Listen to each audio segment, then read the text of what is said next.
Is that horizontal?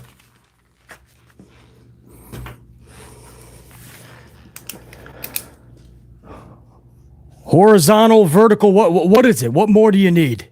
You keep switching the settings.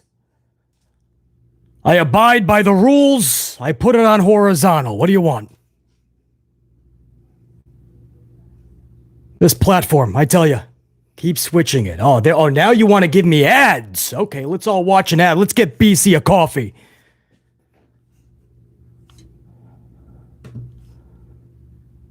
Hey, there we go. Live. Why don't I hear your playback? Oh, here we are. Check 1 2. Check 1 2. BC in the amplified unit coming at you. What's up, guys? I would have been live 5 minutes ago. They would not let me go live. I was on a vertical setting, they said. Before I could just press the option of horizontal, right? Horizontal, not vertical. Now they took the option away. They make it more difficult. So I'm over here like, tell us, give us some upfront notification. It's not that hard, man. The audience is waiting. We're about to go live. And you're like, by the way, we switched up the settings. Anyway, that's some behind the scenes for you. The tube machine constantly changing. I won't say evolving. What's up, everybody? Liv Morgan. Are you kidding me? Liv Morgan. Guys, last week. Hold on, let me check your playback one last time before I switch to my playback. Let me scream a little bit about Liv Morgan. Brad Boyer, 12-month membership. What up, Brad? Thank you for the year membership, dude. I got a fresh coffee that just got done off the Amplified 5000. So, I'm going to make that coffee up. I'm going to give you a proper salute, Brad Boyer. 1 year full, man. What up, BC in the amp unit? Let's get amplified. Don't forget to hit them ups, amplified style. Red and gold team, go! Yes, I agree with Brad Boyer. Smash those ups if you're live. And if you're part of the replay unit, the future unit that was not able to catch this live, but I will have it on the channel. You guys also, if you don't mind, smash the up. It helps the algorithm, but it lets BC know that you're fully amplified. I don't even care if you hit the gym yet today or not. It lets BC know you're amplified. Brad, I appreciate the year, man. Let's keep rocking. Here's to another year and beyond. But Liv Morgan, just a week ago, we were talking about Morgan. Is she really going to align with Dominic? What if she aligns with Finn Balor? What if she did something with Damien Priest? I'm going to switch over to my playback. Yours sounds good, guys. So I got to listen to myself in real time, if you don't mind. But what if, after this week, wild take here, I know, but what if she just takes it all from Mommy? What if she just takes Judgment Day? Did you see how it ended last night with Balor looking at her after they won the titles? And Balor just looked at McDonald's, and McDonald's is like, I don't mind her. And Balor's kind of like, I mean, we do have tag titles. What if Liv Morgan just takes the entire Judgment Day? So when Mommy comes back, she's like, she goes to go into the clubhouse and she's blocked off. You know, as Bianca Belair once famously said, you don't even go here, right? What if Mommy doesn't even go to the Judgment Day anymore? Judgment Day University, JDU. What if? You know, last week I'm thinking, where are they going with this? Who is she going to end up aligning with? What if she just takes it all, man? I mean, all of Judgment Day seems to be prospering with Liv Morgan. Who said that up in the chat? Somebody in the chat. JJ Bulldog, I believe. Liv Morgan, the new mommy. Legit, bro. Super chats. I'm going to get to you guys in just a little bit. I saw a couple of super chats. I think JR9 Gaming. I wasn't able to read the entire super chat. I was just getting set up and having some issues with the platform. Just going live became a chore. But something about your birthday, JR9 Gaming. So I got to see when that is. I don't believe that's today. But I will get the super chats. I will make sure everybody gets that proper acknowledgement, proper salute. Speaking of, before we get into this Raw review, and I have a couple other big stories too I want to talk about before I get to the Raw review, if you don't mind. But I just brewed a fresh coffee from my Amplify 5000 behind me. So let me make this up real quick. Get my Dunkin' extra cream sugar. Yeah, that's the magic potion, man. Because guys, there was another big WWE release, man. A huge, not a talent, but somebody big behind the scenes. This has been going on since the Endeavor merge, obviously, the Endeavor buyout. But WWE has released Executive Vice President of WWE Television, Chris Keiser. We don't believe there's any relationship to Ludwig Keiser, by the way. But no relation. But Chris Keiser, this was a big executive. He's been with the company for about 10 years now, maybe a little more. But he was the Executive Vice President of Television. A massive role, and he did a lot of other things underneath the umbrella of that title. So, guys, when I say massive release by WWE, I mean a massive release by WWE. You got to believe that, I don't even know. That's probably one of the ones he didn't see it really coming. I don't know. I think it would be funny. See, this is the way I work creatively is they sneak Vince McMahon in there to do these firings, you know? So Chris is just, but you know, he's humming his way into his office. Chris Keiser thinks it's just another day at the office, and Vince McMahon jumps out of the closet. You're fired.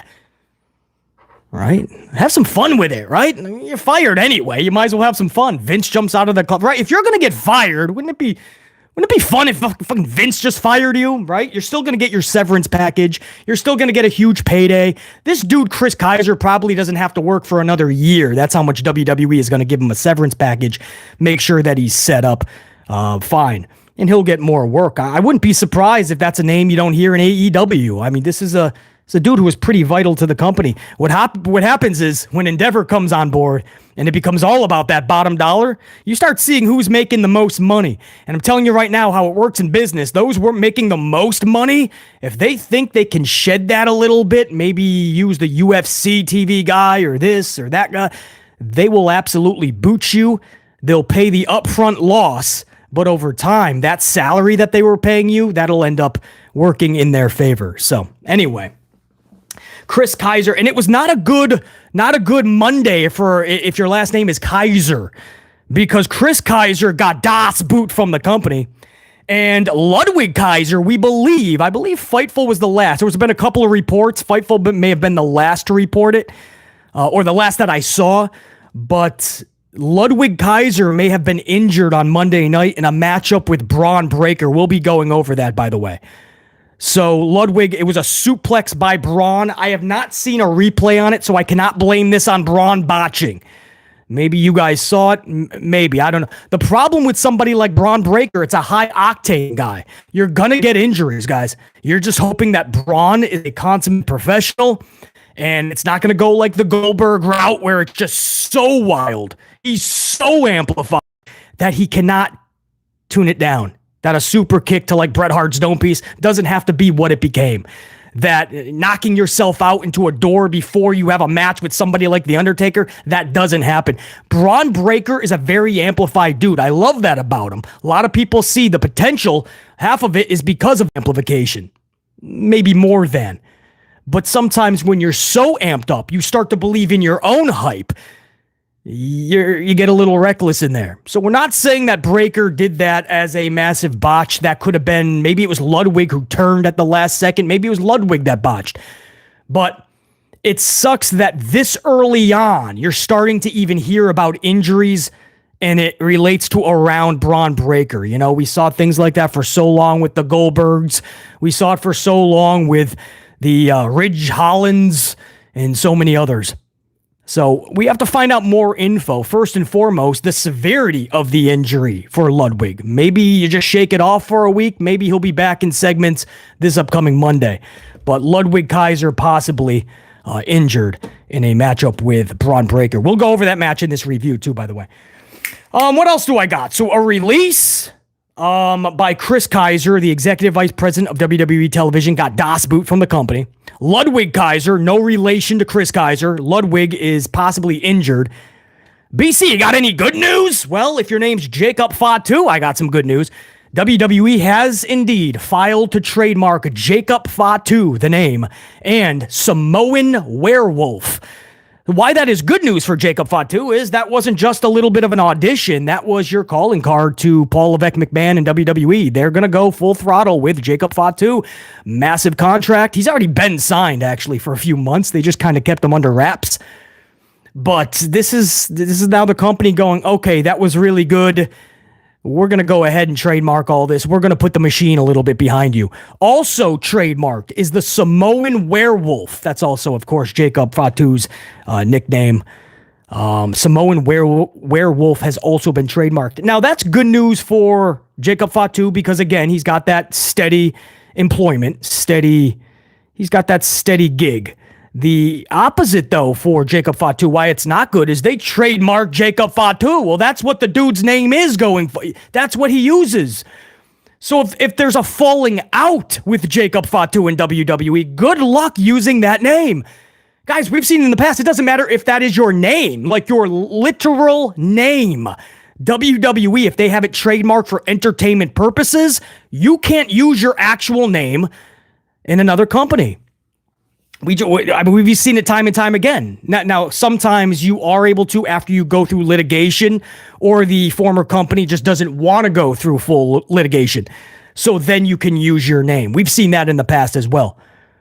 But what I'm saying is that once they trademark your name for entertainment purposes, you can't just show up to another company with that name unless, in this situation, WWE says it's okay. So it's a double-edged sword, but WWE has filed for the trademark of Jacob Fatu and the Samoan Werewolf.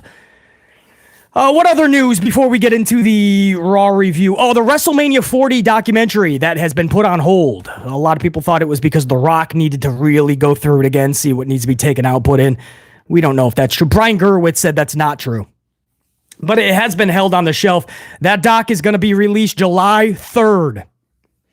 And that is a heavily anticipated documentary, all the behind the scenes of what happened, the big change with Rock versus Roman turning into Cody versus Roman, and the whole heel turn with The Rock and how the fans had a say in all that and doing that.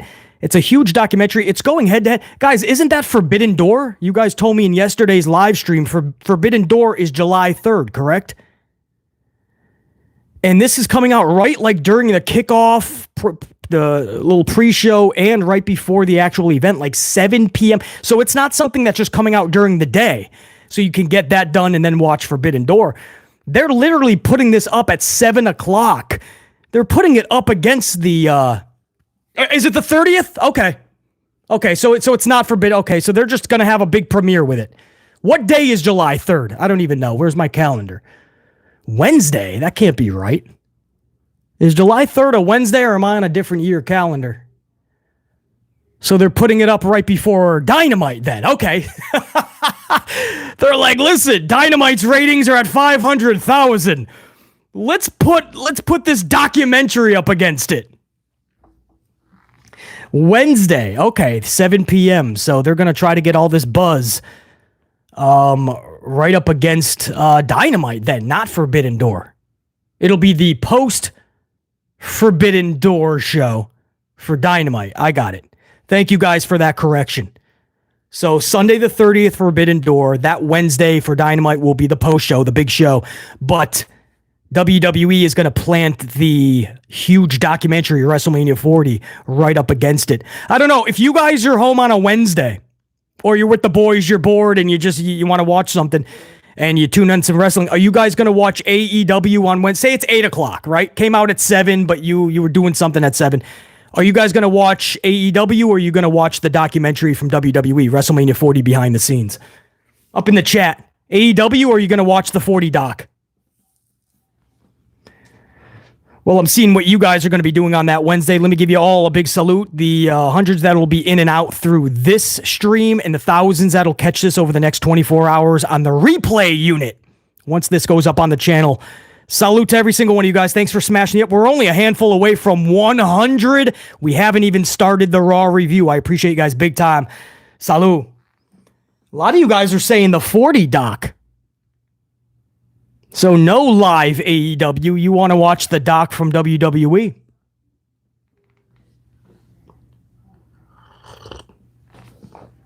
A lot of doc action. Is anybody AEW in it, or you just watch the doc later?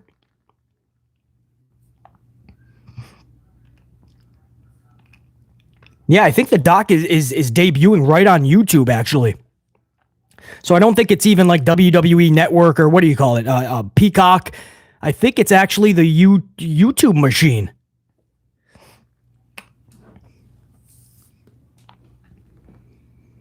There you go, Chris. Get the 5 screens going. Yeah, JR9, and yeah, it's on YouTube. That's where it's so just a little program. You guys are going to be on Peacock. It's actually on YouTube. So, wow, they're going to go kind of head-to-head because it ain't debuting earlier in the day. They're going to debut it at 7, so a lot of people will be trickling in through the night. I do got to believe that will affect AEW's numbers, even if just a little bit. I mean, that is a massive doc that a lot of people have been waiting for. My question for you guys, do you guys mind if... A question here. Because this is actually hurting pro wrestling. It just is.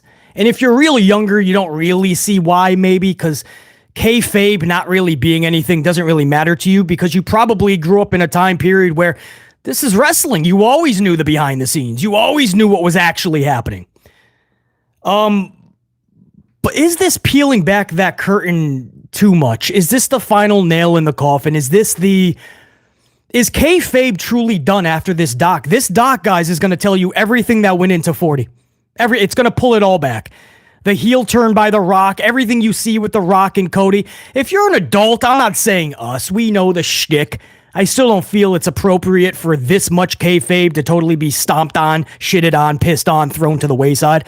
But if you're a kid, man, I couldn't imagine like the magic being completely gone moments after the show ends. So you're captivated, you're loving the storyline, and then you go on the online doohickey machine and it's all, the magic trick is all exposed. Over 100 on the ups. I appreciate that, man. Let's take that to 200 if you don't mind. But is it, I mean, I couldn't imagine growing up watching pro wrestling and knowing moments afterwards, you know, the two that are in a feud that I just watched and I can't wait to you know, for the parents, if you're a kid, the parents to buy the pay-per-view so you can watch this feud.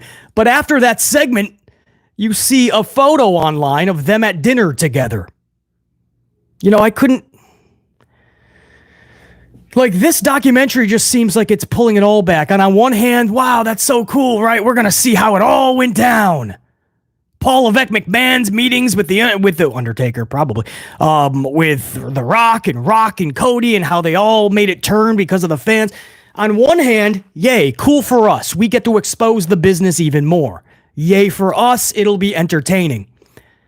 On the other hand, are we just exposing the business too much, man? This documentary is it. You can't go any more vivid than this. They're literally showing you everything. The magic trick will be exposed for everything that got put into 40. I hope you guys know that.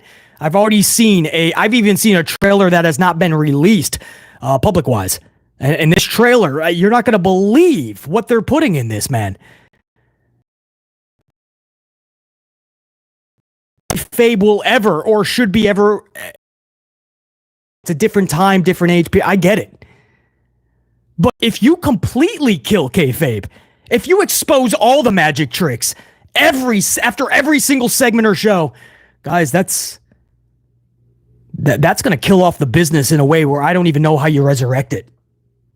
Unit, do you feel like Gruss 512, it died in the 90s, Beastie?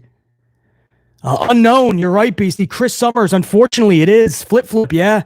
Crazy country, it's ruining everything. James Shrimp Fajitas, unfortunately. JJ would probably be handled differently. Internet has broken kayfabe, says James Shrimp Fajitas.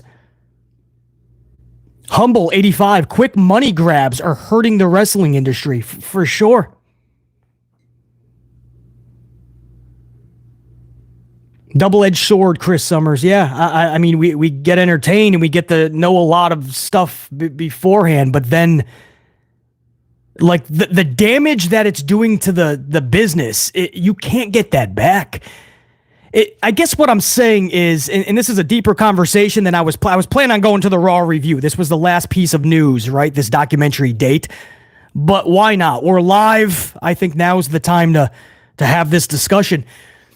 I feel like the damage that it's doing, I don't... Like, how can you believe in it? You know, because that's the whole thing with pro wrestling. You know it's scripted and it's rehearsed and it's, choreographed. You know all of that. But you suspend that, what's called disbelief. I call it suspending belief. And I enter the wacky world of wrestling. And I want to believe in it for that allotted time and for whatever they have coming down the pipe.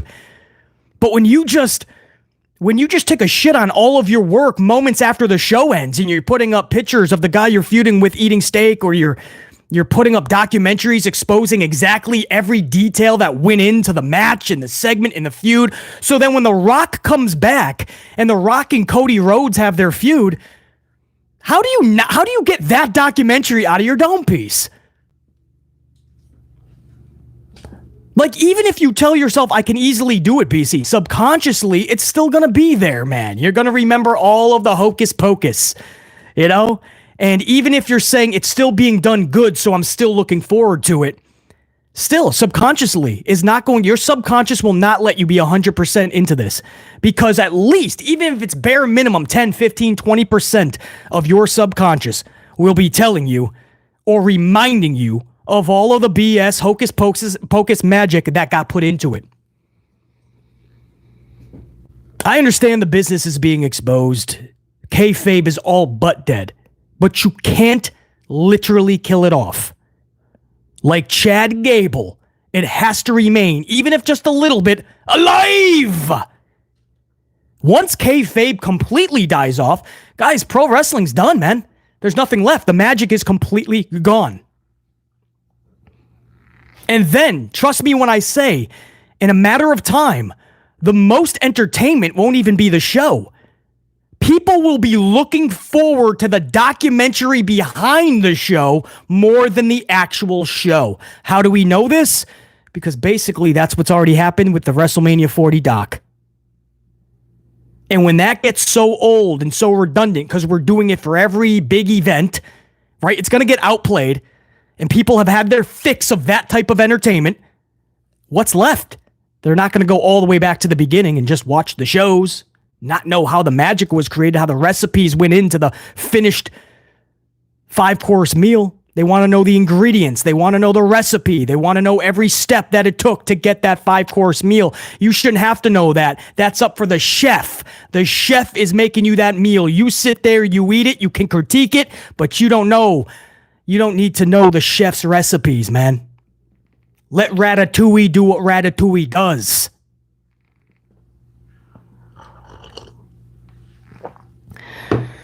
Anyway, guys, I have, there's concerns with this documentary. I'm sure it's going to be very enlightening. They're going to pull the curtain way back. They're going to totally take a shit on kayfabe. It's done. On that Wednesday, kayfabe will be all but done. And the wrestling business the next morning will be completely different. It will be. We just hope that the majority of us can just try to forget that somehow, right? Try to forget it. No. When The Rock comes back, it's a real feud with Cody, man. It's still real to us, damn it. But, we've seen the Total Divas, the Bellas, all of that type of stuff, the Miz and Mrs.'s, the Bianca Belair and Fords, and all these shows that pull it back, all of the behind the scenes on YouTube for WWE and their channel, and we've seen it all of the interviews now, right? They tell you every detail, right? Especially all the older stars, they're telling you their careers, how everything happened. I get it. But for something that is not even done yet, The Rock and Cody is still happening, we think, for next year's Mania. Why would you pull the curtain back fully now? Don't do that now. Maybe in a few years, if you really need to. Once The Rock is completely done, him and Cody did their business. But you're going to do it right before 41, and The Rock is completely out of character, and he's telling you exactly why you had to do this, and Paul Levesque McMahon had to do this and this. Humble 85, that's all we talk. You know that. It's because it's just discussion. It's an honest discussion. And I'm telling you, from a fan of decades, I can tell you that that documentary, it's telling too much, man. Like, fans don't need to know all of the ingredients. No chef, no honorable chef just goes around telling all of their secrets, all of their ingredients, all of their recipes. No good chef gives out their recipes. Anyway, good discussion.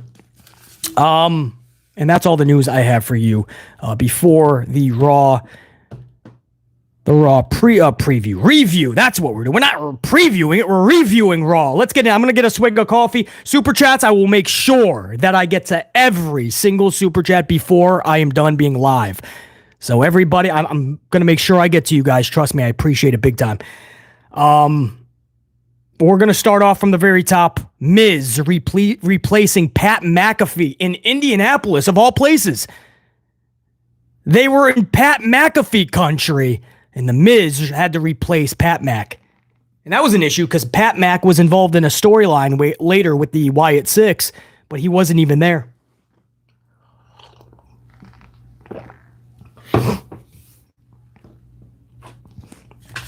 So, make sure I got my notes where they need to be. There you go. Pat McAfee not there. We're hearing that it was a last-minute family emergency. If that is the case, we wish Pat all the best. No matter what it was, why he had to miss that show in his home country, basically. Home country? Home state? Home country and home state. Pat Mac missing that show, you never would have thought that. He was looking forward to being there. But we're hearing it was a last-minute emergency, so no matter what it was, we wish him the best. Obviously, speedy recovery from whatever the absence was caused from. Miz on there, as much as I like the Miz, he is such a company dude. You tell the Miz to do something, he doesn't ask quite, he just does it. Miz is a company guy through and through. Vincent Kennedy saw that. Paul Levesque McMahon saw that.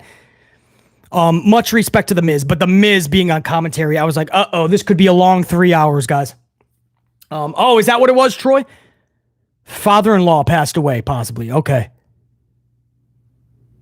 So, yeah, I don't know any info on that, but much love to Pat McAfee and his fam. Last-minute emergency is what we're being told is what kept him off. So, but, yeah, when Miz was on there, I was like, this could be a long 3 hours, man. It's not even Miz's fault. Miz, like I said, he's a company dude. They said, dude, this is last second. We need somebody. Can you just... And Miz is like, all right. And Miz did phenomenal for what he was working with the time he was allotted, by the way. Miz is so good, man. I just... that's not... The commentary's not his shtick. So right from the jump, I'm like, uh-oh, this could be a long 3 hours. He did not do the whole 3 hours. He would be in a tag team title match. Michael Cole would be by himself for a while. And he was probably better than with The Miz. But I did want to just touch up base on that, guys. There was no Pat McAfee, and that was an issue because, of course, later on, the Wyatt, or at least Nikki Kross from the Wyatt family comes out and wanted to give something to Pat McAfee, but instead it had to go to Michael Cole. And we'll talk about what that was in a little bit. Drew Mac would actually kick the show off. This was a Drew McIntyre promo on CM Punk. He declares himself entering the Money in the Bank, where Punk will have to watch him win the briefcase and then go on to win the world title. Drew McIntyre also puts the AJ Lee and Larry the Dog bracelet that he took from Punk. He put it on his wrist, and he says... Now they're in my corner. There's no way I can lose, right? He's got AJ Lee. He's got Larry in his corner. And so this is one of those things where AJ Lee, forget CM Punk. AJ Lee will go ahead and whoop that trick. Whoop that trick. Whoop that. AJ Lee, have you seen this gal? She has not missed a beat. She's got abs to this day that make Jade Cargill and Bianca Belair stop in their tracks on a dime, look over and go, damn, who that girl? AJ, that girl. She's got abs you can bounce quarters off of and they would land in the Pacific Ocean from Chicago.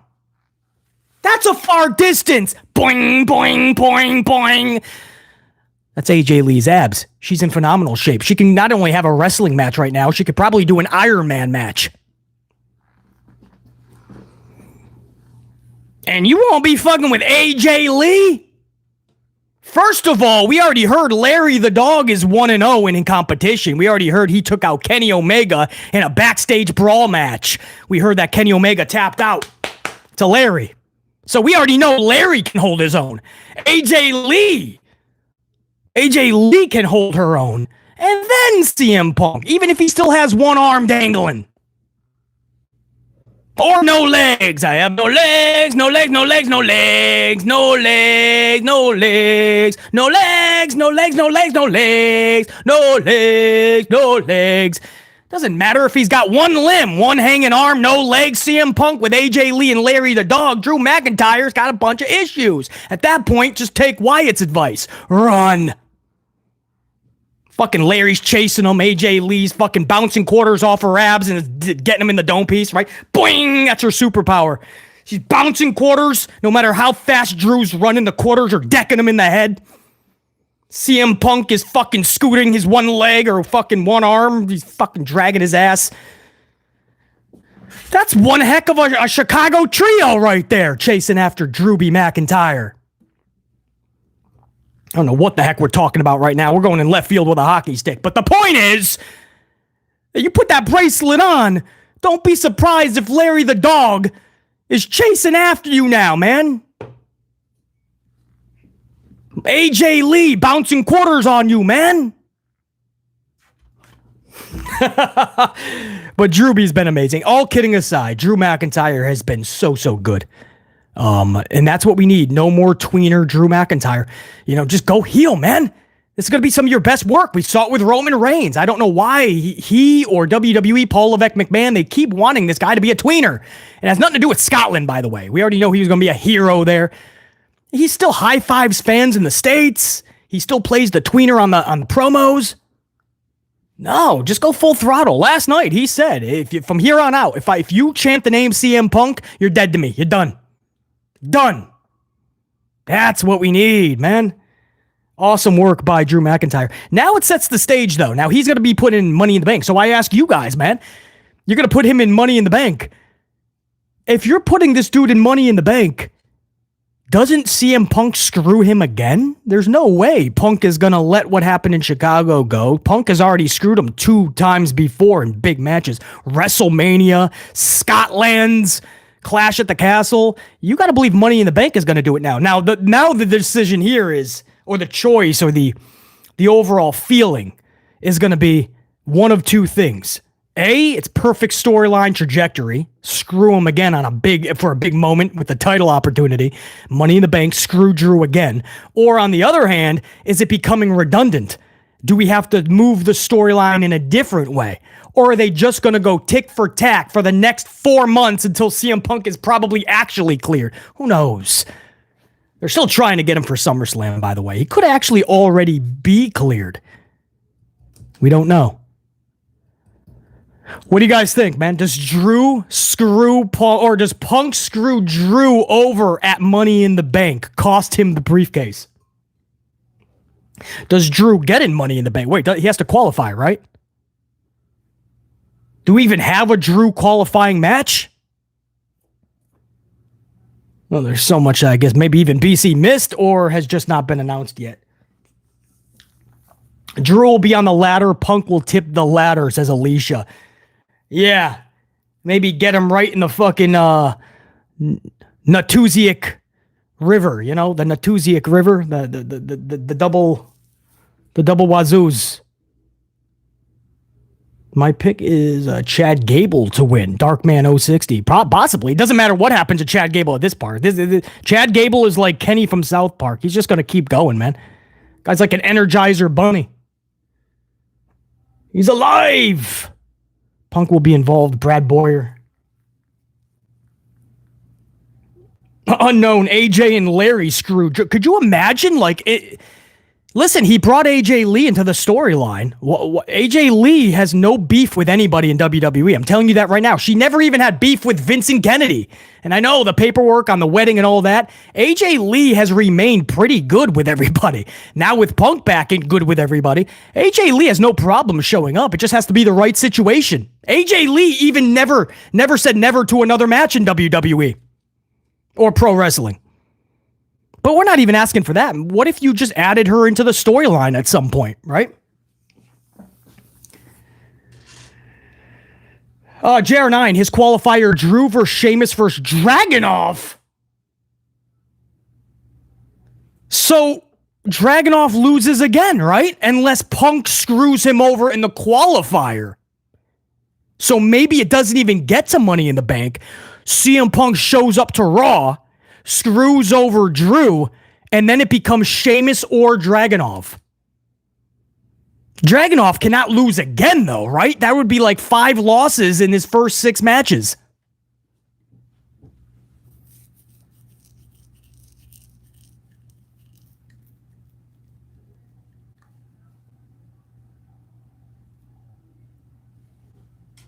Yeah, Dragunov would have to lose. That's not a good match because I have no idea. Well, we'll let it play out, man. You know what I mean? I like the Drew CM Punk interaction. Paul Levesque McMahon is letting them rock. I don't know how much of this is from Paul Levesque McMahon's creative genius, is what we're told by Eric Young from TNA. But salute to Paul Levesque McMahon for getting it to this juncture. Now we have to get over that hump.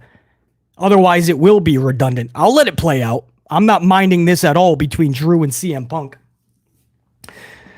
All right, so that's a lot to decipher from the first segment. Drew McIntyre's promo declaring himself eligible for Money in the Bank and then putting on that bracelet. But again, you're pissing off AJ Lee, and she's got abs that bounce quarters, and Larry's 1-0 in his competition. He already defeated Kenny Omega. Backstage in All Elite Wrestling. Up next, Ludwig Keiser versus Braun Breaker. So, Ludwig Keiser defeats Braun Breaker via DQ when Sheamus attacks Keiser. At this point, Breaker's pissed. I lost again! So he spears Sheamus. I think Sheamus was about to powerbomb Ludwig through the commentary table.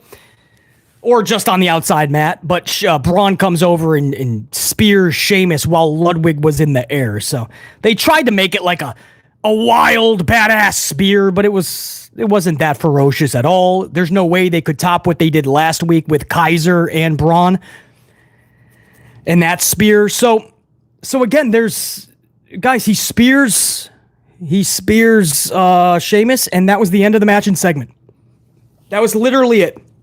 Braun Breaker loses again, a DQ loss to Ludwig. Back-to-back DQ losses. Last week he lost to Sheamus via DQ. This week to Ludwig. Now at least they put it in the storyline, right? He's backstage and he's pissed off at Adam Pearce.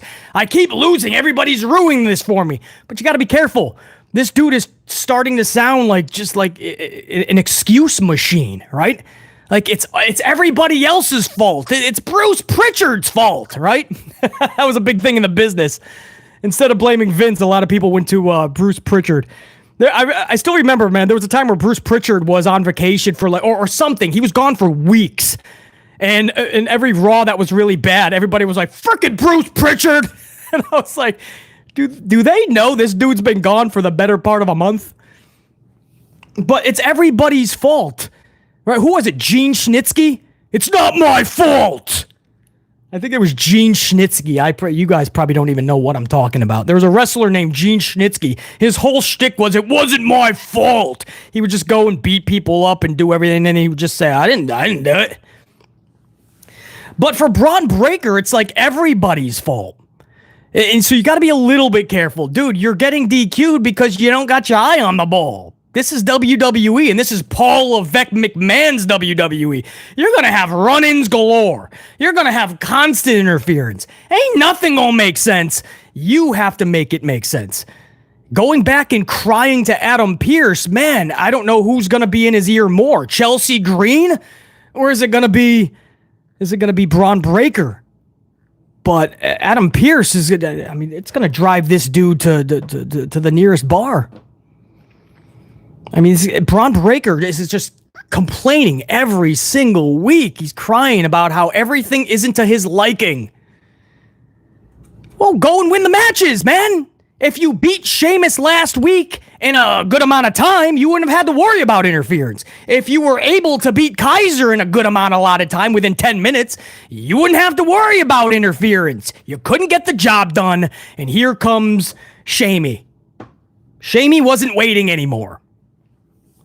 Braun Breaker loses. This is why Dragunov had to lose to Breaker? For this booking? It was so important that Dragunov lose to Breaker. So Breaker can have a couple of DQ losses.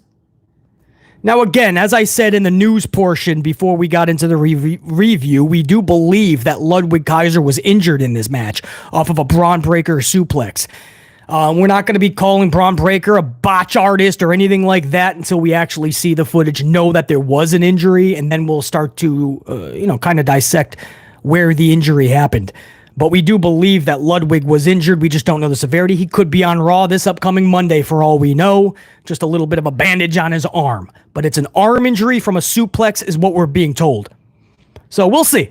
But the problem with Breaker is he's such an amplified dude in the ring. That's just the character. Goldberg-esque. A little bit of Ridge Holland, where sometimes you start to believe in the own hype of that hypeness, and you kind of overdo some moves and it becomes reckless. Not saying that was the case, but this early on, we're already hearing about an injury involved in a Braun Breaker match. That's not a good thing.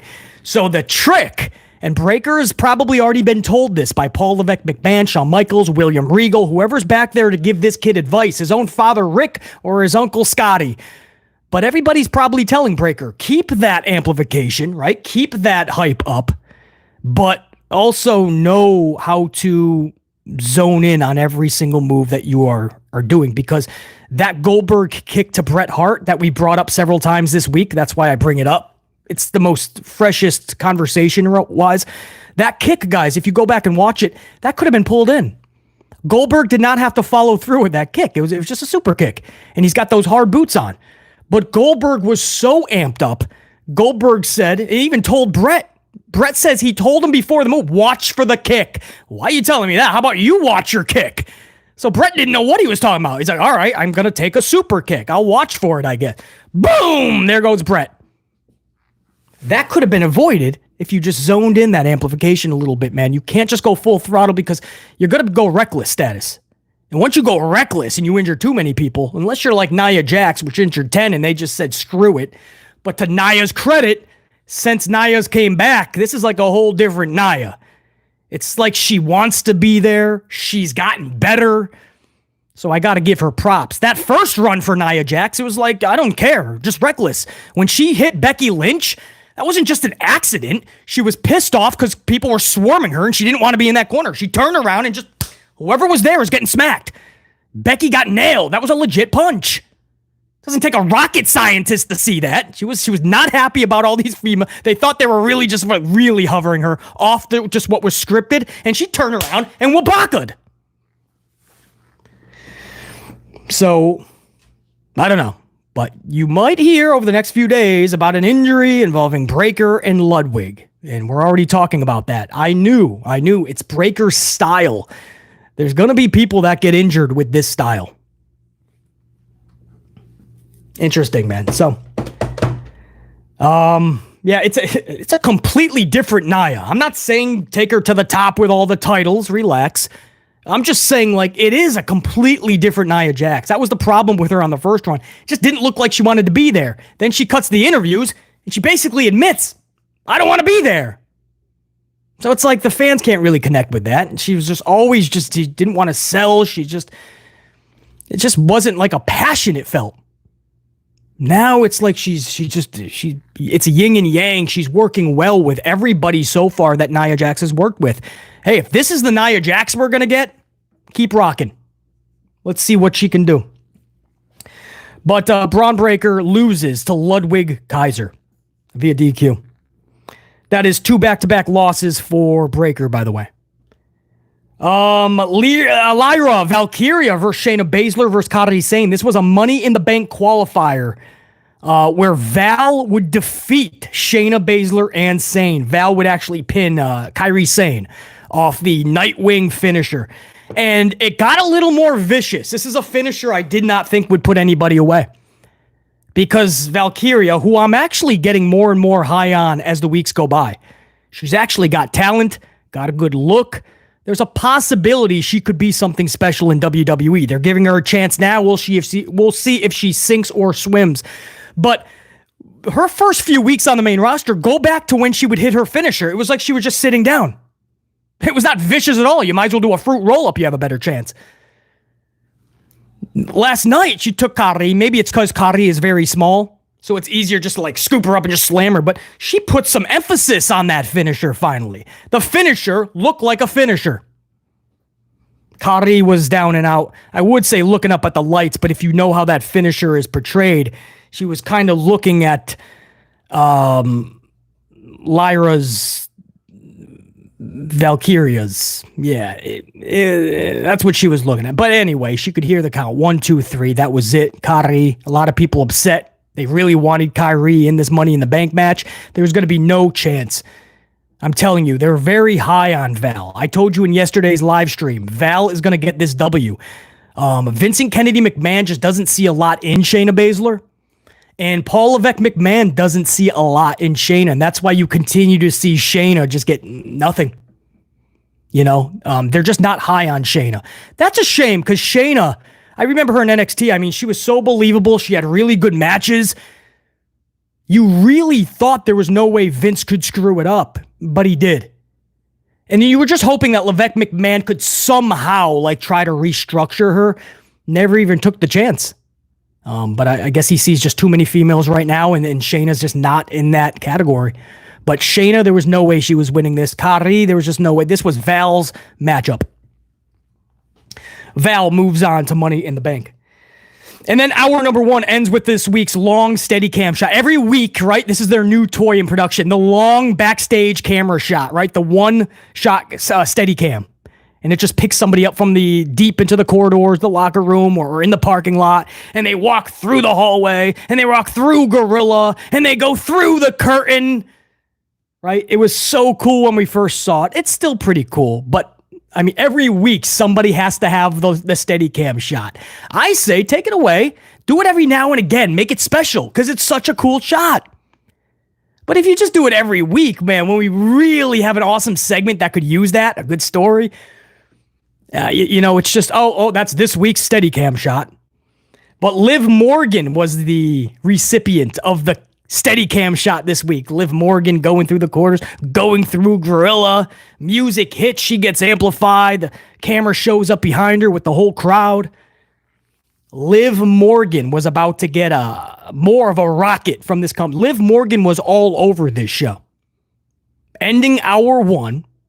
Hit up commercial, come back hour number 2. Liv Morgan is middle of the ring, asking Daddy Dom to come to the ring. Daddy Dom. Instead, she would get Zelina Vega. She got Zelina Vega. Vega tells Morgan, this was a great line. You guys ready for this? Let me get the actual quote. I don't want to screw it up.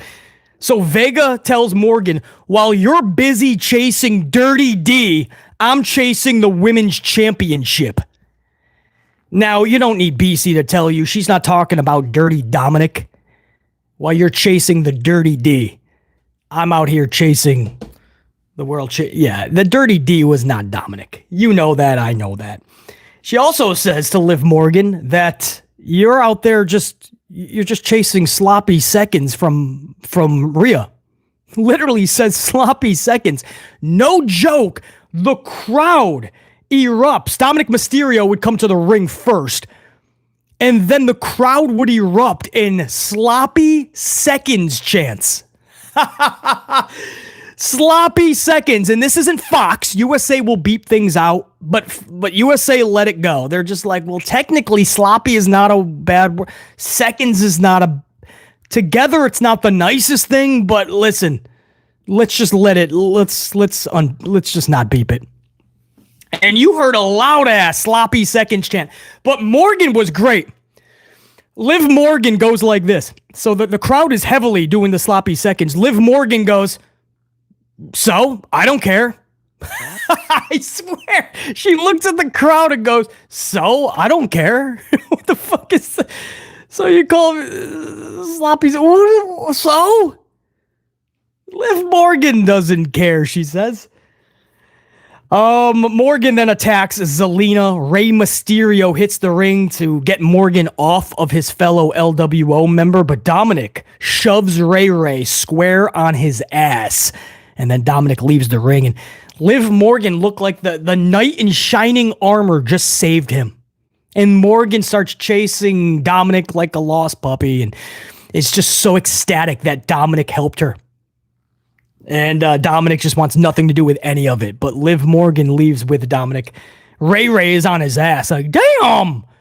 Not even Kevin Nash pushed me like that. And he lawn darted me just square into a trailer back in the day. But he never pushed me like that. Damn it, Dominic. I am your father. You don't push me like that, dude. You see Ray's face? Ray was like, what the fuck, dude? I'm your father, man. We're fucking public. We're on national TV on the USA. You just push me on my ass, dude. Fuck.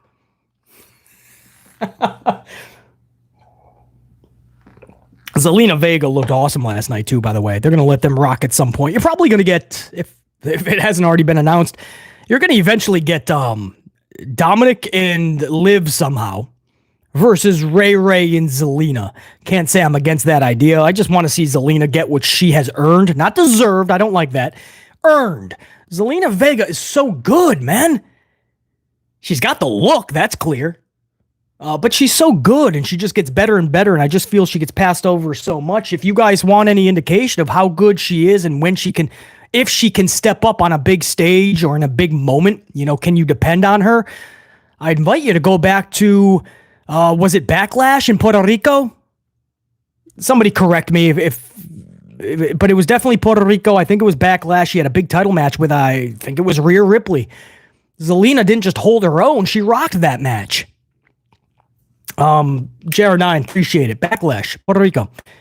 So if you're wondering, yeah, but can she really hold up her end, BC, if they give her a chance? Of course. Zelina Vega's really good, man. But I'll tell you what I'm really proud of is that Morgan is getting this time in this push. Vince McMahon started to push Morgan big time. Fans unfortunately turned on Morgan. But Vince at least knew that there was talent there and we have to give her a chance. And then some things happened with Morgan, an injury. Then the injury time off kind of got prolonged because there was a mishap legally with Liv Morgan. So some things happened, but Paul Levesque McMahon did not give up on her. He said, all right, well, Vince saw something. There is something here with mommy gone and out. Maybe now's the time to do something special. So I got to give props to Levesque McMahon for seeing something in Morgan still and actually saying, screw it, we have nothing to lose. There's talent here. Let's see if she can take us somewhere. Because she is absolutely rocking this Judgment Day storyline. And there's so many ways you can go that these are good questions. That's what makes a good story, right? Like with the Bloodline and Sami Zayn, which way are they truly going to go with it? Because you can go 12 different ways. With Liv Morgan, she could take off with Finn Balor, Damien Priest for all we know, or Dominic. What if she just takes off with McDonald's? Fucking Carlito and her making out in the bathroom. Who knows? Or she could take over all of Judgment Day. And when mommy comes back, she lost everything to Liv Morgan. She now runs the Judgment Day. You can go so many different ways. Liv Morgan is just playing her role beautifully. The interaction she had with Zelina Vega when Vega said, I want a title match, right, last night. And Liv Morgan's like, yeah, I don't have the time right now. Bye-bye. Okay, yeah. Just totally passive-aggressive. Like, get out of my face. Looking right over, Daddy Dom. Right over Zelina's head, because Zelina, you thought Morgan was short, and then Morgan is out there with boots that were literally 13 feet high, right? The boots were, she literally, like if you got a family, you got a kid that can't get on the roller coaster, you put on one of Liv's fucking boots, and your kid is going to see over the roller coaster. These things were yay high, so she's looking right above little Zelina, who's 5'11", a heaven, by the way. Beautiful girl. I don't see why you'd want to look past Zelina Vega, but Liv Morgan was doing it beautifully last night. Like, literally acting like Zelina Vega is nowhere near her league, man. And this just pissed off Zelina even more. Two to tango, yin and yang, man. You have a good back and forth promo only if the person you're having the promo with can rock with you. John Cena, Roman Reigns, I bring it up all the time. That promo when Cena was firing on all cylinders and Roman Reigns forgot what he was going to say live on national TV. And Cena didn't have patience, man. John Cena has no patience. John Cena never cared about making anybody back in the day, right? John Cena was making sure he protected his spot. He looked at Roman Reigns live on national TV, and you guys remember what he said?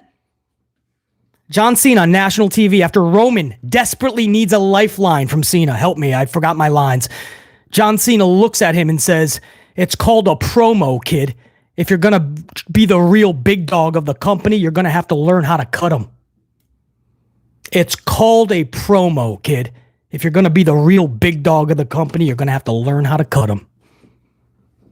And Roman couldn't do anything but put his head down like, fucker. And Cena's been known to do that many times. You can blame Cena for being an absolute asshole and not helping them out and instead burying them even further live on national TV. Or you can say it's not John Cena's job to bring them up to a promo level. Both ways. I will never forget that promo. On one hand, I felt so bad for Roman Reigns. On the other hand, dude, you're in there with John Cena. You better come ready to rock, or he is going to flatten you. Zelina and Liv Morgan, much smaller scale. I get it. It's not Cena and Roman. But their interaction last night, it allows you put the remote down and enjoy it. Because, right? Not saying be captivated by it. There wasn't enough time for the back and forth. But at least for that moment, you could get into it. Very well, they worked together in that promo. I wouldn't mind seeing them in the future. So that was our number one. Again, the biggest takeaway is Ray gets knocked on his ass. There's going to be another match with Rey Mysterio and Dominic Mysterio. You'll end up getting a mixed tag match down the line as well. But, I mean, if Morgan and Zelina are going to do that work, put in Ray and Dominic another time. That redundancy, I'm willing to look past. The same way Liv would look past Zelina, I'll look past Ray and Dominic again if you're going to give me Zelina and Liv both rocking on all cylinders. Then you go into the Money in the Bank qualifier for the dudes. Strowman versus Bronson versus Chad Gable. The match literally makes no sense, guys. Gable versus Braun versus Bronson.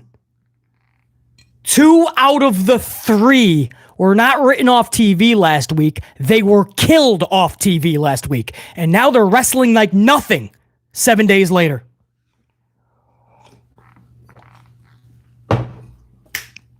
Correct me if I'm wrong. I have no problem being wrong. Correct me if I'm wrong. Wasn't Braun Strowman laid out by the Wyatts in last week's ending segment of Raw? It wasn't just Gable. Wasn't Braun Strowman completely laid out?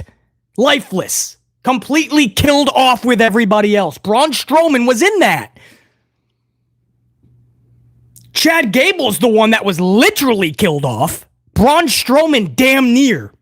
Both are showing up like nothing. Braun has nothing wrong with him at all. They barely, if even, mention that Braun was back there. I don't even know if they mentioned Braun was laid out by the Wyatts.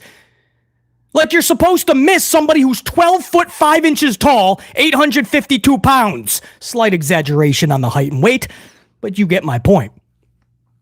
And for Chad Gable, this dude's walking in there with a Band-Aid. You get a fucking paper cut, and you have a bigger Band-Aid than what happened to Gable. This dude walked into the building with a Band-Aid on. Now he's funny. He's very funny. So he's like, you can't kill off Chad Gable. I'm alive. It was Chad Gable. He could turn that into a comedy thing, no question. You guys know how high I am on Chad Gable. The dude just checks off every box. I don't know how he doesn't have championship after championship. Not necessarily that he needs it, but he's just earned so many. Chad Gable is phenomenal. As a serious wrestler, as a comedy act, doesn't matter. But he should be at the top, no question. But if you're going to kill him off one week and then the next week, and they didn't even know what they were doing, guys. A couple days later, they said Chad Gable has been removed from the triple threat Money in the Bank qualifier. A day later, they go, update, Chad Gable is in the match. So you're telling me Chad didn't even get a concussion last week? He didn't even get a concussion and he's wearing a Band-Aid. But last week, he was dead. He was killed off.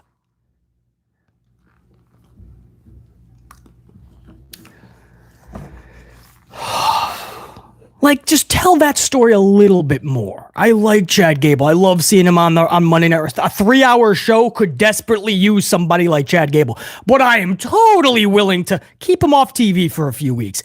If the storyline calls for, I don't know, killing a guy on live TV, bring him back in a couple weeks. Right? Science found a way to bring somebody back to life. And Chad Gable was the first experiment, and it worked! I don't know. I'm willing to believe it, but give it a few weeks. Awkward, this match. Gable pins Bronson off a moonsault to advance to Money in the Bank. I think like Judgment Day took out Braun or something like that. There was a bunch of... Triple H just sends people out, right? It's like Tony Khan in AEW. Every match has like some type of run-in. I truly just get lost in it. I don't even bother writing it in the notes anymore. It's more of a headache. It's more just chaos. Chaos for the sake of chaos is going to be redundancy that's left to the wayside. Trust me. You'll just confuse your audience or make them not care. Chaos in the form of entertainment, in the form of fun, intrigue, right? That type of chaos is welcomed. When you just have run-in after run-in after run-in, people chasing each other, and then the person that got jumped earlier, he's going to do a run-in in the other person's match later. No thanks. It's too much. Too much. I love the run-in. It has to happen in pro wrestling multiple times a show. I get it. But have it more structured. But supposedly that takes out Strowman. And Bronson Reed collects a moonsault. Chad Gable wins this match. Shows you about Bronson. I don't know what they're doing with Bronson Reed. I couldn't believe that he got re-signed to the company. The general consensus was he just doesn't connect with the audience, right? NXT, he was decent, but the audience was never, going wild for Bronson. I don't even think JR9, did Bronson even win a championship, a world title? I think he was only North American champion, correct? JR9. Oh, how funny is that? JR9 just put up Bronson Reed just isn't it, lacks charisma. That was a general consensus. Personality and charisma isn't jiving there with Bronson, so he got released. And BC will tell you, I don't see the personality and charisma. But I don't even think in NXT, just the North American title, correct? First Gargano, and no world title, nothing like that, and then he was just brought up. And he got the release. And Paul Levesque McMahon, who was his big supporter, we heard, but I don't think Levesque McMahon knows what to do with him. You know what I mean? Like, it's a double-edged sword. I feel bad for Bronson, but on the other hand, I feel bad for Levesque McMahon. He wants to give him a job. We're going to pay you, but I don't know what you want for. I can't book you as this top dude when the fans don't care. So it's one of those things where I can't even blame Levesque McMahon. Bronson Reed is taking a spot where it's questionable. I don't know what people are expecting from Bronson Reed. Like, if there's a massive Bronson or big Bronson Reed fan in the chat, salute, first of all. What draws you to Bronson? The fact that he's a big dude and he can do some moves that big dudes are not supposed to do? Big Van Vader, Bam Bam Bigelow type, King Kong Bundy maybe? Like, I'm being serious, because I don't know. Because Levesque McMahon needs to know. Like, like, what is it there so I can book him better?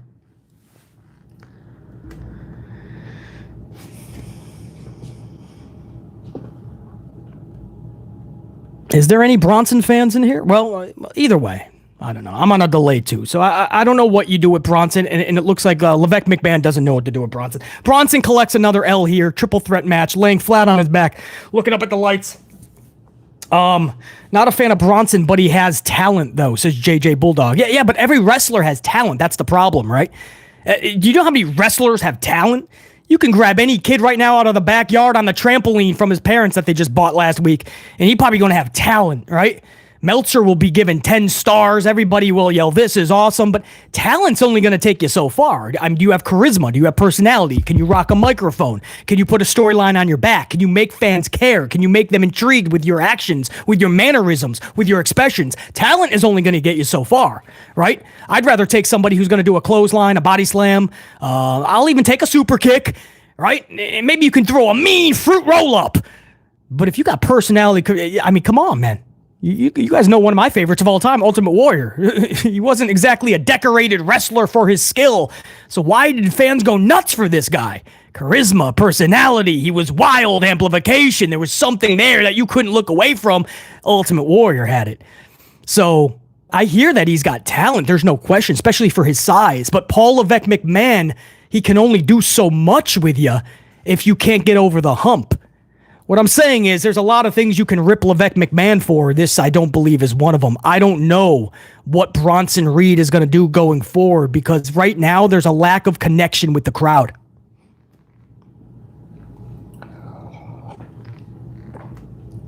I agree, JR9.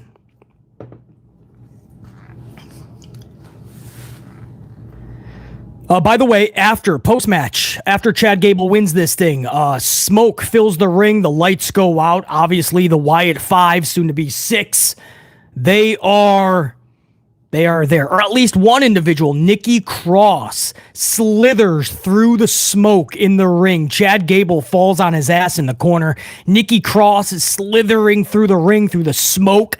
And then, boom, Chad Gable disappears. Now, obviously, he went outside, maybe ducked under the ring, maybe he hightailed it out of there, through the crowd or up the ramp, but Chad Gable just disappears. Nikki Kross continues to slither through the ring onto the other side. She grabs this box. It looked like a book at first, like an old book. You flip it open and all this dust comes up because it's been there for centuries. And so this box gets sent over to Michael Cole. Of course, Pat McAfee's not there, but Cole says it was for McAfee. I have no idea. Maybe I just heard that and he didn't say that. Maybe I was just hearing things. I don't know. I think it was for McAfee, though. But Cole gets it because McAfee isn't there anyway. And these bodies are kind of over the commentary table, right? Like totally. I mean, these people are like dead. They're not just like selling an injury. There's like these people are dead over the commentary table. And I'm not even joking. Like a segment or two later, the same people, the security dudes, are right next to Cole, fully up. They're awake. These dudes are just, as Cole is talking a segment later, they're just like nothing. Just like, I'm like, what is happening here? These people only die for like 2 minutes? This is like some wacky television show. You die for 2 minutes, but then you pop up. Or it's like Walking Dead, right? Unless you actually get it to the fucking dome piece, they're gonna awake and even be more zombie-esque. But he hands that, and then later we find out that it's a VHS to watch, and it ends up being Uncle Howdy interviewing Bo Dallas. And it was interesting because Bo Dallas was talking about the loss of Bray Wyatt. Very, very interesting, to hear him, even though it's a structured story, obviously based on the reality of losing his older brother. It was wild, and you had Howdy interviewing Bo, and then you had that shot where you could see both of them. Obviously, it's a split screen, perfectly produced, but man, what a visual. And it lets you see, like, you're still going to get those many facets like we used to see of Bray Wyatt. You're going to get those many facets of Bo Dallas. Uncle Howdy and Bo Dallas himself, that's probably not the only two facets you're going to get. So, very, very well done. That tape was played, by the way, hour 3. So I'm just going over it now with you guys. We're still in hour 2. But after Cole got the VHS, he handed it off to somebody. He said, try to find somebody who could. First, he said, this right here, everybody, for those kids out there, these are called VHSs. They're ancient at this point. Dust could have been coming off of the VHS for all we know. But yeah, this is, who knows? Bo Dallas is the 6th member, right? So you have Uncle Howdy as one, and Bo Dallas is the 2nd person. And then everybody else fills out the 6th. Interesting, man. But it was so well done. Those are the facets. Some fans are going to say, nah, too hokey pokey for me. Nah, not believable. What are we doing? But it was so well done, man. trust the process on something like this, because Bray Wyatt showed you, if you trust the process, it'll just build, it will get better, it will make sense. But a lot of people just don't want to give it the time. So I thought that was so well done. We'll see. They took a lot of heat after their debut. They went to Whataburger. I don't know what that is. Probably why they call it Whataburger. They went to Whataburger and they were all out of character, and they took a picture with a fan, all of them. And you could still see the makeup on Nikki Cross's arm. So they literally left the arena and they were celebrating their big debut at Whataburger. Some people in the industry, a lot of fans, some legends, the Bubbas and the Mark Henrys and everybody, they flipped out. They said, listen, we know that kayfabe is dying or nearly dead, but you cannot do, after a debut like that, you cannot go and take a picture with a fan, all of you, you're just eating cheeseburgers and soda like an average person. That caught off a lot of discussion in the community. You guys know I can't stand that, right? You're in character, you're doing something epic, and then all of a sudden I see you eating dinner that night because you had to post the pic, or the fan that you took a picture with posted the pic. I can't stand that stuff. So I totally understand why fans were upset, and I totally understand, I never agree with the Bubbas and the Mark Henrys and all of them, but I can totally see where they're coming from. I feel you. But I gotta tell you, man, this is one of those deals where Bo Dallas out of character, not Uncle Howdy. Who's to say that was them, right? That's just them. Maybe you could put that in this story. We saw Bo Dallas as just a person being interviewed by Uncle Howdy. Maybe Bo Dallas the person eats cheeseburgers. I'm just saying, right? I'm willing to let this play out a little bit, but yes, I do agree. Just don't show up to Whataburger as a full unit after you do something epic on Raw and start taking pictures with fans. You do have to protect the business a little more than that. Guys, this is not just regular entertainment. Pro wrestling has a special aspect to it, right? And you do have to keep that kayfabe alive just a little bit. You don't have to take it as far as Ric Flair used to, right? Stay at a different hotel in a different city from the person he was feuding with. You don't have to do that anymore. But, just don't show up as a full Wyatt 5 and, start snapping photos. And after such an epic debut, you just killed off 100 people and then you're just eating Whataburger. It's weird. It's so weird. So I understand why people were upset. I'm willing to look past it here. They were very excited, man. This is in honor of Bray anyway, so it's very... It just doesn't feel right to totally rip them apart for trying to enjoy their celebration is a cheeseburger and a soda at Whataburger. Let's let this one pass, right? We don't have to get too angry on it. They're doing their brother. He's doing his brother, man, so much of a service and so much. It's so special. And to know that a lot of these ideas are still Bray Wyatt's. That's what's even more special. I just hope Paul Levesque McMahon lets them ride this out. But we have to clean up the bodies part. These random bodies that are basically killed, and then 2 minutes later, they're up. Those were the same security guys that were tilted over. They were up the next segment, what's up? You guys going for Whataburger after this? Strowman and Chad Gable killed off. They're just wrestling like nothing. Just a Band-Aid, guys. Paper cut. So you're telling us that the Wyatt 5 showed up last week and gave everybody paper cuts, killed them for 2 minutes, and then they all woke up after 2 minutes and said, oh, wait, guys, it's just a paper cut.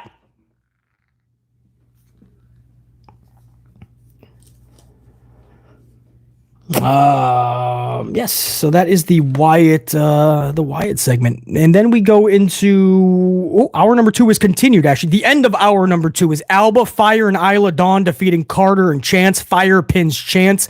Post-match damage control attacks, lays everybody out. Michael Cole says, this is the new damage control. A new damage control is here, Michael Cole says, something like that. Really? This is the new damage control? And how long are they going to last, Michael Cole? They don't know what they're doing with them. Are they going to win tag titles again and have a tag title reign that is completely irrelevant, that nobody cares about? I'm just saying, man, if this is the new direction we've been waiting for damage control, the same damage control, laying out the same individuals they've been laying out, I don't know how new that is, Michael Cole. But if Levesque McMahon tells you such, then you got to regurgitate it. I hear you. You got to spew it out like a parrot, but I don't understand how that's a new damage control. You know, the whole point is we have to care about them. For instance, I'll give you a for instance. Oh, it's in a few segments. The New Day. I want to talk about the New Day for a minute. I'll get to that in a little bit. 175 on the ups. Appreciate it. We are knocking on that wall of 200 on the ups for this Raw review. Late morning, early afternoon, man. So you guys are going to hand the replay unit when this goes onto the channel. After we are done being live, you guys are going to hand them an awesome spot of a couple hundred. Appreciate that big time. Hour number 3 kicks off with Seth Rollins and Damien Priest. Rollins tells Priest, if you win, I will never again challenge you for that title as long as you are champion. But if I win, if you lose, you have to leave the Judgment Day. So Damien Priest says, that's fine. Okay. They need me more than I need them. He actually said that, man. That's ballsy. They listening. They need me more than I need them, he says. And then Gunther comes out. Gunther says words. This is the worst way you can book Gunther. I don't know what they're doing with Gunther. Dude hasn't been seen for a couple weeks. Shows up and all he says is, no matter which one of you are champion, I will be champion. Looks around, rethinks, is that what he was supposed to say? And then he's like, okay, bye. That's all Gunther did. I like Gunther. Right, Walter. Come on. We all remember Walter versus Dragunov. We all know what Walter can do, Gunther. We all know he's one of those next big stars. He's got it. But the booking of this dude lately, I can't say, him winning a crown, him being off TV for a few weeks, him showing up and just telling Seth and Damien, I will be the champ, not you two. Can we do better is the question. You damn right we can do better, bro. What the fuck you doing with Gunther? What are they doing with Gunther, guys? JJ, Gunther almost forgot his lines. Did he? Oh, I was just playing. Did he really forget his lines? I didn't think he actually forgot his lines. I just thought it was hilarious that he just came out, said a whole bunch of nothing, and then he was just kind of like, all right, that's it. Bye. I'm going now. I don't have a title or anything, but I don't need to wrestle. I never have to wrestle.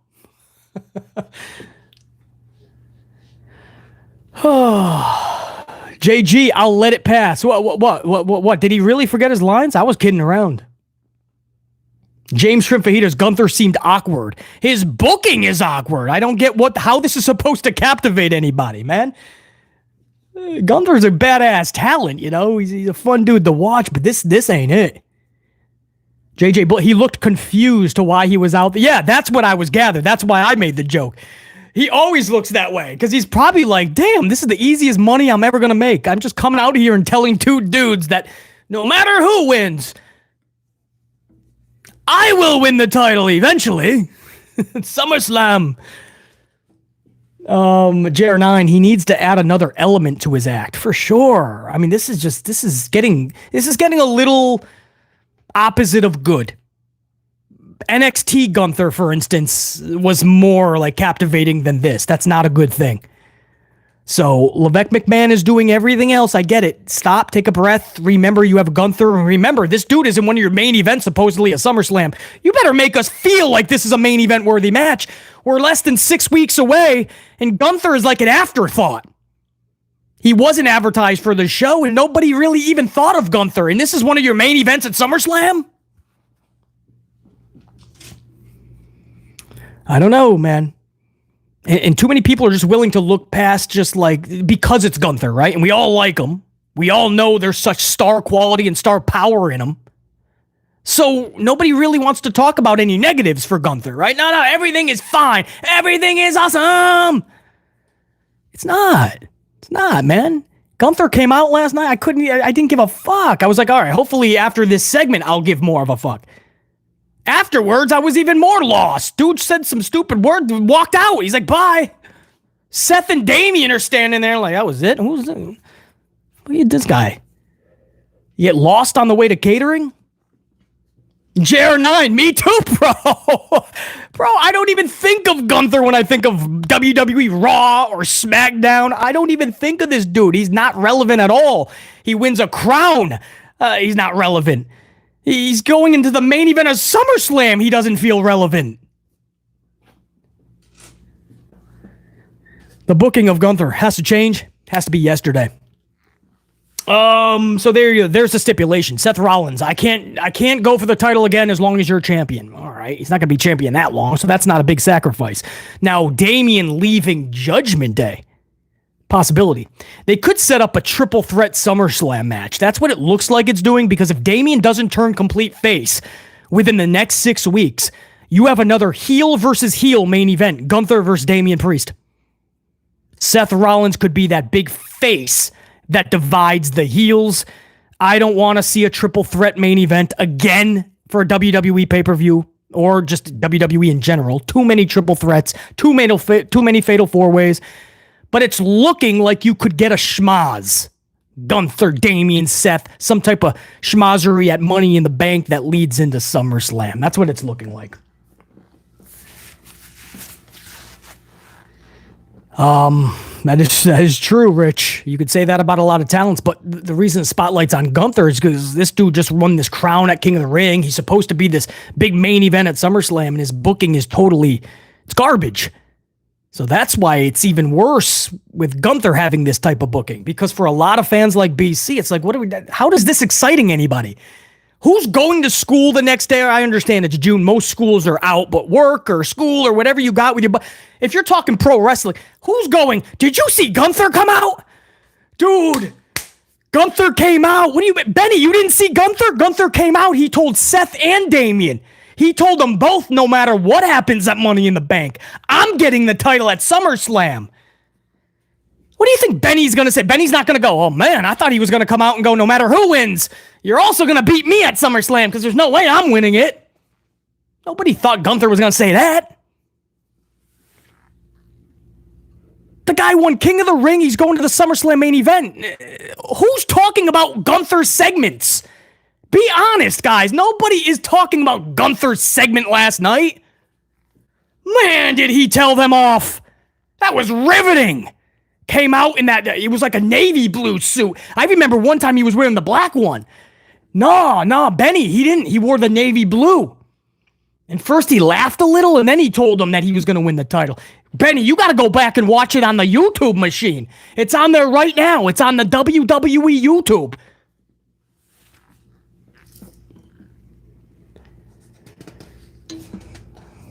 Make us care about Gunther a little bit more. Thank you. Then we had the Wyatt 6 tape, but we already talked about that.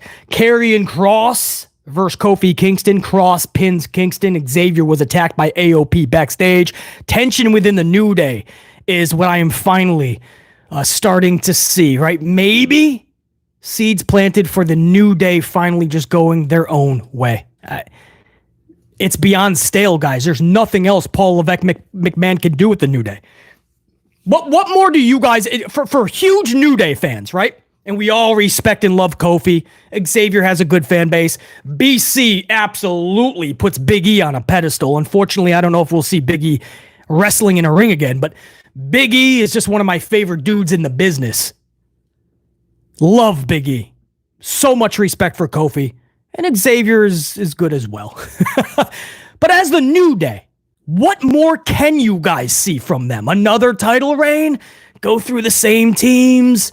Same type of story trajectory? After all of these years, what more needs to be seen? You don't feel at all like this is beyond stale?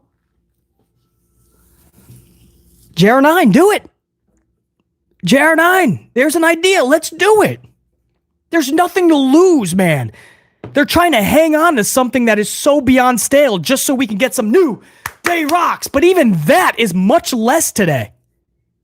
It's almost sad, like the response they get for the New Day chant. To try to nickel and dime the last bit of t-shirts they can get from this New Day shtick. If you truly believe in them and your creativity, let's try something new. You might get something much better. You know, when Hulk Hogan turned heel, that was such a big thing because they were still liquidating t-shirts and shit, right? He was still getting some response. I mean, you don't want to, if you take that gamble, you could absolutely annihilate what was left of the response Hulk Hogan was getting. But they believed in Hulk Hogan. They believed in the creative input that they were putting in, right? They believed that this could work and could be something special if done correctly. Hollywood Hogan and the NWO ended up changing pro wrestling forever. The amount of money that the NWO got, Nash, Hall, and especially Hulk Hogan, most people won't see in 10 lifetimes. Gotta try new stuff. Forced Roman Reigns was only going to get so far, no matter what Vince or Paul Levesque McMahon, how far they pushed him, how high, how much of the rocket they gave him. They could have gave him 12 rockets. He was only going to go so far. The fans weren't buying it. When he turned heel, merchandise flying off the shelves, fans in awe, holding up ones, jaws dropped. It's Roman Reigns. Felt special. He was special. You got to try new shit sometimes. What else is left to see, guys? Stale Day rocks.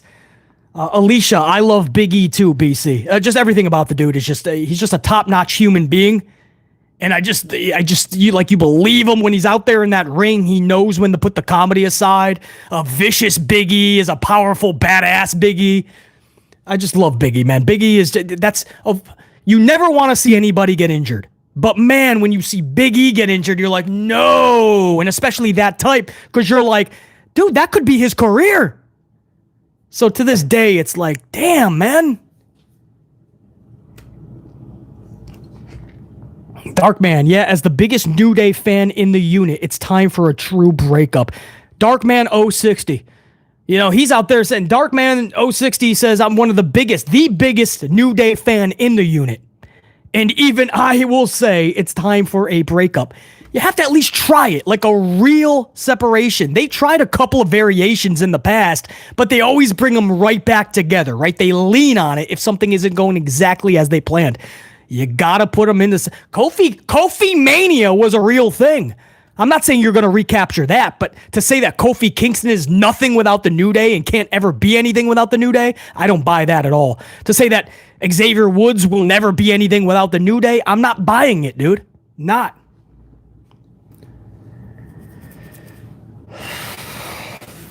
So anyway, that was the Karrion Kross defeats Kingston, and I just see some seeds being planted, some tension rising, right? Kofi Kingston could have went and helped Xavier from the beatdown, but he stayed in that ring and he got his ass whooped and took the L from Karrion Kross. Still don't know what they're doing with Karrion Kross, AOP, Scarlett Bordeaux, Paul Ellering. I don't know. That group, it looked like they were going to be so badass, and Paul Levesque McMahon just reeled them in without the fish, right? Just reeled him in, had the perfect bait, chucked it into the water, and before the fish was about to hit it, he just reeled it in on purpose. Not yet. And then Karrion Kross just looks like that whole group is an afterthought. Main event, Raw Tag Titles, Miz and R-Truth versus Baszler and McDonald's. Liv Morgan set that match up. Totally manipulated R-Truth. And Truth makes the match. Miz was on commentary at the time. He's like, why are you laughing, Michael? I have to defend the titles now. We don't even like Judgment Day. Why are we giving him a title match? So Liv Morgan was accredited to all of that. And sure enough, this tag match goes live in the main event segment. Liv Morgan was up on the apron for the finish. R-Truth, she gives R-Truth a big hug. And she looks at Baszler like, you ready? And then Liv Morgan absolutely snap mirrors R-Truth's neck into the top rope. R-Truth goes backwards right into a simultaneous coup de grace by Finn Baszler. 1, 2, 3. Thanks to Liv Morgan. New tag team champions. Finn Baszler and McDonald's. JD McDonald's is your new tag title holders. And Liv Morgan. And there was a shot at the end of the show, right when we were going to fade to black. You see the Judgment Day at the top of the ramp hoisting their titles, and you see Liv Morgan get in the middle with her title. And McDonald's looks at her like, I don't really have a problem with this. And Baszler looks at her and then looks at McDonald's and goes, like he doesn't have a problem with it either. I'll tell you who will, Mommy. Because it looks like Liv Morgan has infiltrated the Judgment Day. It looks like Liv Morgan is the new mommy in Judgment Day. She ain't even letting Rhea Ripley be stepmommy. You're going to come back and you're no mommy. Not even to Dirty Dommy. No mommy to Dirty Dommy. It's going to happen, man. Liv Morgan is now trying to get on the good side of all of Judgment Day. So to the point where they're like, well, dude, she's kind of doing a little bit more than Rhea used to do. Our old mommy. Like, Liv Morgan's getting shit done. We're all wearing gold right now. Dominic, if you kind of follow what Liv is telling you, you could be wearing gold. Damien's got gold. We now have tag gold. Liv's got gold. She's trying to get your head right, Dominic. She'll get you gold. I don't know about Carlito. He's just trying to find an apple somewhere. But as far as the tag titles changing hands, here's my theory on this, okay? Because they just won it 2 months ago at the WrestleMania. So this is in the business. They call this literally, this is what you call kind of like a transitional champion, where you're just holding the belts just until a plan arises or a certain competitor or competitors come back from an injury or whatever, suspension, right? So you have what is called a transitional champ. You take the titles off of somebody because that's just what needs to happen. And then those current title holders, they hold it for about a week, maybe 3 weeks, maybe 2 or 3 months. But the intent is always to take it off of them. And it was clear that Miz and R-Truth, they never had a plan for them. It was just to win it at Mania, let the fans pop real hard, because at that time, R-Truth was really over. Like, people were loving R-Truth. Like, the comedy was like, they were just loving it. So this was one of the chances to, okay, there's 2 sets of tag titles, right? Waller and Theory are getting 1 set. You guys are going to get another. And it was clear they had nothing for him afterwards. To the point where I asked something, I think it was last week, or it was tops 2 weeks ago, but I believe you. Last week's review, I said, is this one of, if not the worst tag team title reign in history? As much as we respect R-Truth and The Miz, their tag title reign was literally non-existent. They did nothing. They barely even competed with them, barely even wrestled. They were in backstage segments when they were on TV, and Miz was just trying to, like, do a comedy thing with R-Truth. There was no tag title reign for the last 2 months. There was no tag team champions, basically. So as much as people will be, some people will be upset with this, it was a transitional swap. They shouldn't have been transitional champ. I get what you're saying, but they were never booked to be anything, guys. This was for a WrestleMania pop, clearly. And then they were just like, at any moment, guys, just be prepared. We're going to take the titles off of you. But until that, you're not going to wrestle. You're not going to go out there and do anything. You're just going to stay backstage and do some comedy stuff. I mean, this has been one of the weirdest, worst title reigns I can remember. And listen, there's been some really bad title reigns over the last several years. The last 10 to 15 years up front in this company. Some bad title reigns. You can start with Vincent Kennedy right to the creative. And into Paul Levesque McMahon's run as well. But this title reign, man, it was like, what are we doing, bro? Take them off, restructure, something's got to happen. R-Truth and Miz are just literally keeping the titles warm. So this was a weird title change, I get it, but you know what? I had no problem with it. Maybe this will light a spark in Paul Levesque McMahon to actually create a division that we care about. Maybe it'll light a spark for the titles to seem prestigious again. Maybe these 2 individuals will be a real good tag team to make us care. Maybe. But more than anything, if not for anything else, that storyline with Liv Morgan, bro, that is taking center stage. That's the fundamental nucleus. The core to all of this is one person. What's causing all of this? Is what Ric Flair once asked decades ago. Liv Morgan causing it. Liv Morgan was all over this show. And raising people with her, man. Liv Morgan having words with Zelina Vega. Having the interaction with Rey Mysterio. All of the backstage segments that she had with R-Truth and the Damiens and the Dominics. Helping win tag gold in the main event. This show. Guys, no disrespect to Carmella. We hope to see her one day. Hopefully everything's good with her and Corey Graves and the new addition. Mella may have been money, maybe not. But one thing I know is that Liv Morgan is money. And salute to Paul Levesque McMahon to notice that, see what Vince once saw in her, and to keep that going. Give her a chance because Liv Morgan is money. She was all over this show, and damn, it worked out. That's this week's Monday Night Raw review. I thank you guys for joining me live from my future unit, my replay unit. Thank you guys as well for listening to this throughout an hour and a half plus. I'm not done yet. If you want to stick around, I'm going to actually go over some super chats, hang with the unit for a little bit. But for those here just for the review, I appreciate you guys. Until next time, and there will be a next time. BC in the unit saying check you. Peace! Thank you guys, man. Come right back, man. We got the SmackDown review coming up later in the week. We'll touch up on NXT, AEW. Appreciate you guys. Salute. All right. So that'll end that portion. I might cut it there for the replay unit. I don't know.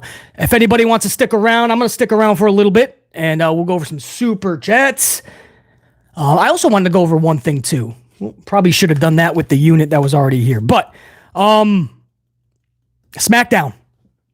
rocketed back into the ratings, guys. SmackDown scored nearly a 2.4, 2.35 plus, something like that. It was deep 2.3, and we believe the adjustment will be a 2.374. That's a long number. All you need to know, it was near 2.4.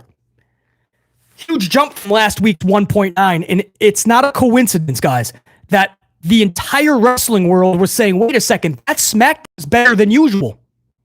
That SmackDown was way better. I'm not saying it was great or epic or, some people took it a little too far, acting like it was the best show that we've ever seen in years. But it was definitely decent and even good many times throughout the night. So I'm okay if you want to call that a straight up good show. I'm okay with it. And it's no coincidence that the rating showed that, right? They pulled over 425,000 viewers from last week. 425,000 people came back from that 1.9. And by the way, competition. I know hockey is not the biggest thing in the U.S., but that was still a near 5 million viewership. Game 6 in the NHL Finals, guys. They were up against stiff competition, and they pulled a near 2.4. That's why I say it's not about the competition. Put your best product out there. Just don't shrivel up in a ball. Just because the NHL has a game-deciding Game 6, about to crown new champions, don't just shrivel up in a ball. Put your best product out there. Maybe you'll see such an increase. Nobody's telling you to beat NHL. They got near 5 million viewers. But if you put your best product out, dude, you're going to probably get a lot of the viewers you lost in that 1.9 2 weeks ago. And guess what? They did really good this week. Much better than 2 weeks ago, much better than they have. And guess what? 425,000 plus came back. They said, damn, CM Punk was in there with Paul Heyman. They were hugging it out. I got to see this. Logan Paul showing up. LA Knight is calling out Paul. I got to see this. Drew McIntyre just laid out Punk, bloodied him. I got to see this. Jacob Fatu debuted? What? There was enough going on where even if you weren't watching originally, like people were like, whoa, well, like what's going on over in SmackDown? I'm starting to hear a lot about SmackDown tonight. 425,000 plus on a show that's against the NHL playoffs. Nobody's asking you to beat Monday Night Football or championship games. We're asking you to put your best foot forward so that we feel like, hey, you know what? Fuck the game right now. I gotta see what's happening on SmackDown. Back in the day, we never took a week off, right? They never did. They competed. This very easily could have stayed at a 1.9 or barely went up to a 2.0. And we could have easily been going, yeah, NHL playoffs, guys. I don't know why everybody's stunned. It was Game 6 of the playoffs. They got a 5 million rating. Of course WWE wasn't going to hit 2 million. Instead, they almost hit 2.4. And they said, fuck the competition. That's why we don't use it as an excuse. Of course, man. Of course it plays a part. If you didn't have NHL Game 6, you could be saying that SmackDown pulled a 2.45. Possible. It affects it. It should not absolutely deflate it and beat it into the ground. Absolutely not. I am proud of SmackDown. I am proud that they did not curl up in a ball because they had competition. They produced a show that was worthy enough of people's attention and that we wanted to care about, that we got intrigued for. Thank you. Keep that up. We shouldn't have to watch a show get tumbled in the numbers and then afterwards the company goes, it's nice weather. There was the Olympic trials. There was a college basketball game. I don't know what people were expecting from us.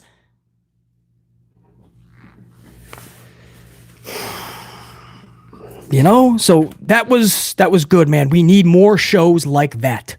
More shows like that on Friday night. And even better.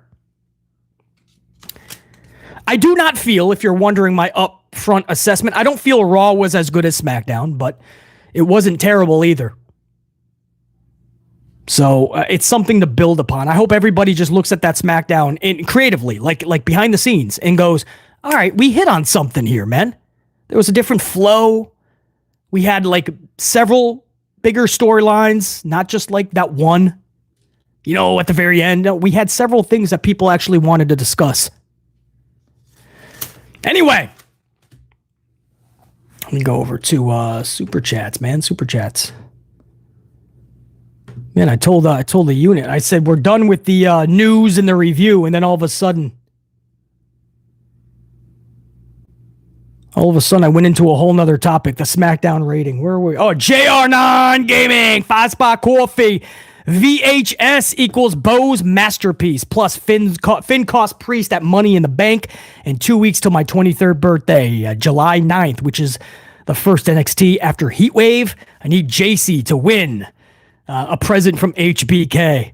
JR9 looking for JC Jane as a birthday present. I'm sure JR9 will cash in his Christmas present as well, man. Your Christmas equity with your birthday equity to have JC Jane win something big. Happy early birthday, bro, but trust me, I'll have plenty of opportunities to throw you up some birthday love as we get closer to the July 9th date. And Bo's masterpiece in that VHS. Yeah, that was so well done. Love the layers to it. I hope people do give it some time, though. You know, I can tell that this is the type of material that a lot of people will turn their backs on pretty quickly. Finn costing Priest at Money in the Bank. If you want Priest to be a good guy within the next 6 weeks, it's got to happen soon. So if Money in the Bank is, is that too late? But yeah, that was the seeds planted, JR9. When Damien said they need me more than I need them, and Damien is the biggest advocate to get Liv Morgan out. Finn and McDonald's looks like they want her in. You could be right, dude. Just expect... Oh, what was that in the live chat? Just expect Finn to ensure Priest is out of Judgment Day. Yeah. It's the most likely, and it's about time that Finn actually becomes a leader. I know that people think Dominic storyline-wise should be the leader. Absolutely not. Finn Balor has to stop being a sidekick. He's too damn good. Willard Bayless, and a very much preliminary happy birthday, JR9, but I'll have opportunities to give you that salute. Willard Bayless, 2-spot super chat. The segment with the Wyatt 6 was amazing. Yeah, it was really well done. I'm not going to say amazing because I think that the best is still yet to come with this faction. But that was really well done, Willard Bayless. As I said, I just hope fans give it a real chance. Be a little patient with it because this type of stuff, there's a whole thing to it. And a lot of this is still from Bray Wyatt. So that's why I'm giving it the utmost of respect in terms of storytelling. Willard Bayless, salute. Humble 85, no words needed, just showing the love. Humble 85, right back to ya. Much love and respect, Humble 85. Willard Bayless, another 5-spot super chat. Bo talking to Uncle Howdy was amazing, and it really hit my heart. Made me think about Bo talking to Bray. That's what it was. I mean, him just talking about his older brother, and man, you were like, dude, wasn't expecting it to take that turn, man. Willard Bayless, that was absolutely wild. Big Nang, 5-spot super chat. BC, the first kayfabe mirror that broke on me was Beyond the Mat with the behind the scenes with The Rock and Mankind's I Quit match. It was oddly refreshing. That was back too, man. That was way back. And thankfully, that was a doc that was outside. Vince actually allowed that footage. ECW allowed some footage. I don't think WCW allowed any. But yeah, and thankfully that was as far as they took it. And after that, you didn't see anything like that for decades. Well, this is about to shatter that, Big Nang. Big Nang also says with a 5-spot super chat, Drew wins Money in the Bank, then cashes in on Raw. Punk screws Drew again. So you got this thing mapped out. One thing Paul Levesque McMahon is going to tell you is hold my coffee. It ain't going down that way. I don't think he's having Drew win the Money in the Bank. You could see CM Punk screw him on that.